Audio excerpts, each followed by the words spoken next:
di anak perusahaan PT Pertamina, yaitu PT Pertamina Patraniaga. Kejaksaan Agung Republik Indonesia memanggil Ahok atau Basuki Cahayapurnama sebagai saksi. Menjadi penasaran bagi khalayak ramai, kira-kira apa nanti yang akan dikatakan oleh Ahok di kejaksaan tersebut.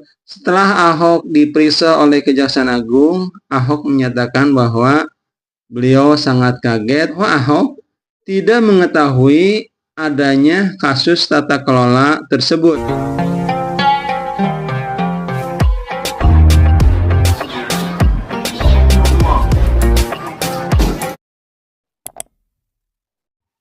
Assalamualaikum warahmatullahi wabarakatuh.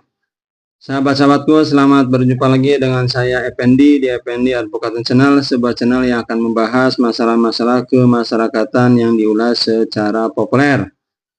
Apa kabar sahabat-sahabatku? Semoga sahabatku sekalian selalu dalam keadaan sehat walafiat. Amin. Masih dalam suasana puasa. Hari ini hari ke-14. Semoga puasa hari ini dan hari sebelumnya diterima oleh Allah Subhanahu wa Ta'ala. Amin. Sahabat-sahabatku, kali ini kita akan lanjutkan pembahasan mengenai kasus korupsi di PT Pertamina.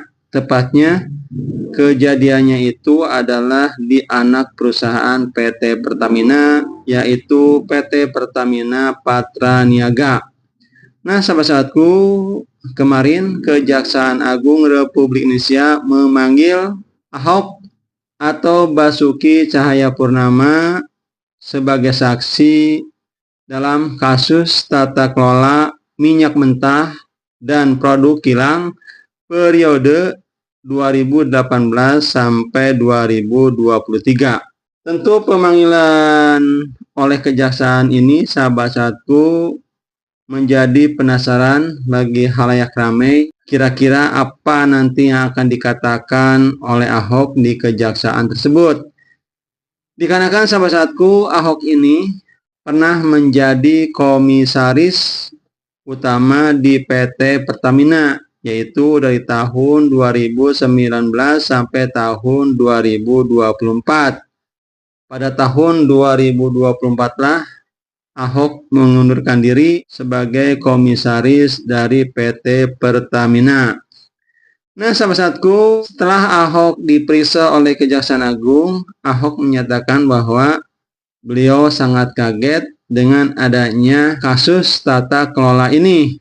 Ahok mengatakan bahwa Ahok tidak mengetahui adanya kasus tata kelola tersebut. Walaupun Ahok pernah menjadi komisaris pada tahun 2019 sampai tahun 2024, Ahok menyatakan bahwa Ahok tidak mengetahui kasus yang terjadi di Pertamina tersebut. Apakah pernyataan itu betul? Tentu nanti yang menyatakan betul tidaknya itu adalah penyidik dari kejaksaan sendiri.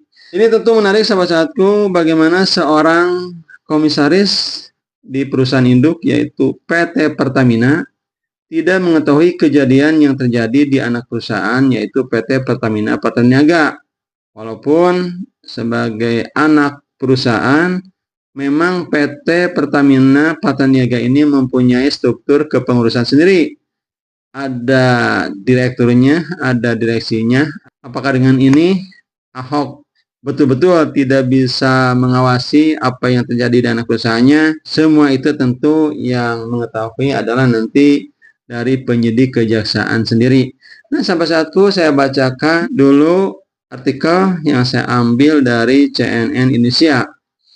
Mantan Komisaris Utama PT Pertamina Basuki Cahayapurnama atau Ahok mengaku kaget karena tidak mengetahui kasus tata kelola minyak mentah dan produk kilang periode tahun 2018 sampai tahun 2023.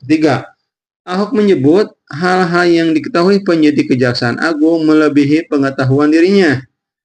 Jadi ternyata dari Kejaksaan Agung mereka punya data yang lebih banyak daripada yang saya tahu.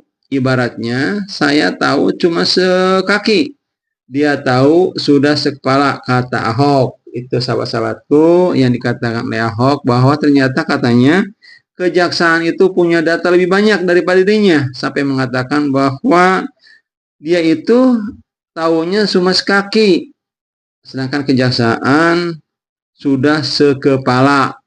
Dan tentu sahabat-sahabatku yang namanya instansi tentu sebelum memunculkan perkara ini tentu di backup dengan data-data yang tentunya cukup lengkap.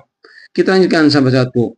Ahok mengaku tidak mengetahui detail operasional PT Pertamina Putra Niaga yang mana merupakan anak perusahaan Pertamina. Ahok mengatakan hanya bisa memantau lewat rencana kerja dan anggaran perusahaan. Saya nggak bisa sampai operasional. Saya cuma bisa sampai memeriksa. Kita itu hanya memonitoring dari RKAP. Demikian Ahok mengatakan. Nah, salah satu dari bacaan itu tentu sekali lagi apakah yang dikatakan Ahok bahwa Ahok tidak mengetahui apa yang terjadi di anak perusahaan PT Pertamina itu, nanti yang menentukan betul tidaknya tentu kembali kepada penyidik dari kejaksaan. Yang kedua, sahabat-sahabatku, apakah keterangan yang diambil dari Ahok tersebut oleh kejaksaan, oleh penyidik kejaksaan, apakah hanya untuk memperkuat keterangan dari 9 tersangka yang telah ditetapkan sebelumnya? Atau apakah sahabat-sahabatku dengan adanya pemanggilan Ahok ini nanti akan ada lagi tersangka-tersangka yang akan menyusul dari 9 tersangka yang telah ditetapkan oleh Kejaksaan Agung Republik Indonesia. Itu saja sahabat-sahabatku yang saya dapat sampaikan. Saya tutup, billahi taufik wal hidayah. Wassalamualaikum warahmatullahi wabarakatuh.